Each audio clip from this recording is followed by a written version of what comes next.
All right, so look, I'm neurodivergent. I'm unrealistically empathetic. And I will tell you that being kind in a cruel world can become a series of unfortunate events. It could be your downfall. See, because here's the thing. Being humane seems like common sense to me, and I don't know if that's just a regular human thing or the fact that my neurodivergence creates this additional sense of awareness, not just mentally and physically.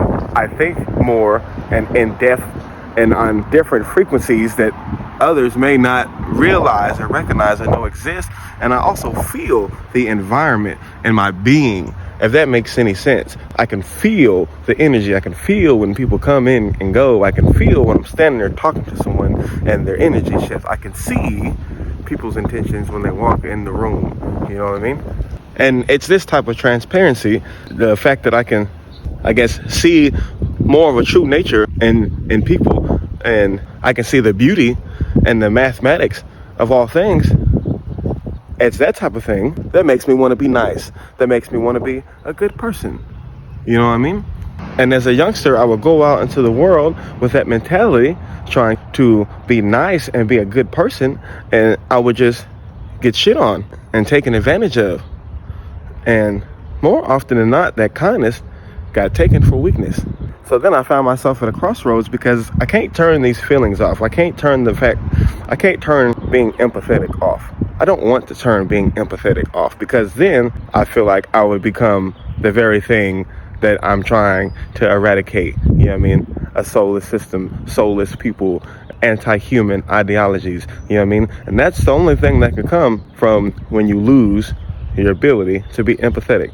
So rather than be empathetic, or rather than lose the capacity to be empathetic, now I choose when to express that empathy.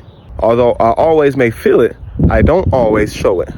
I try to use my awareness and discernment to the best of my ability to recognize when and where is the best place that my efforts of kindness and my efforts of love and my efforts of positively building, you know what I mean, are going to be constructive.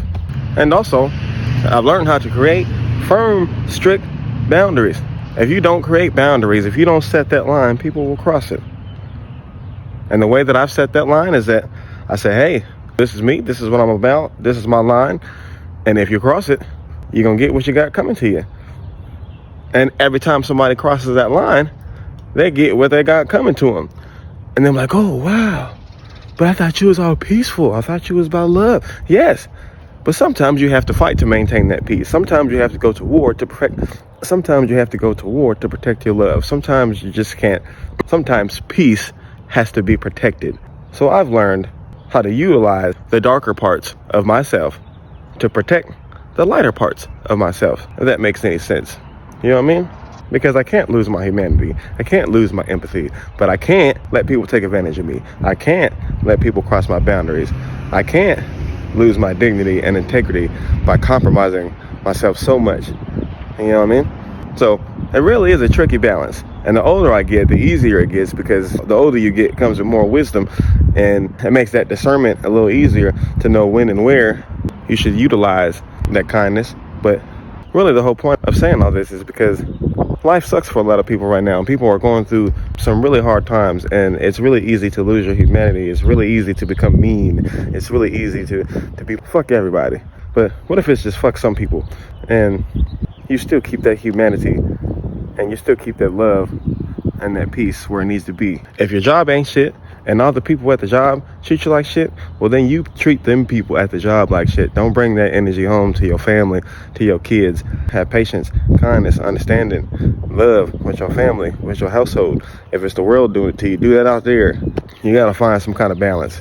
But at least in my opinion, you can't just lose your empathy altogether, because then you just become a monster. But you can't be so. But even though those feelings of empathy are really strong, you have to learn how to reserve it for the best situations and the best scenarios, or the best opportunities. You know what I mean? Because unfortunately, we live in a world that will take that kindness for weakness. So in my opinion, that's the art of being kind in a cruel world, especially if you're neurodivergent.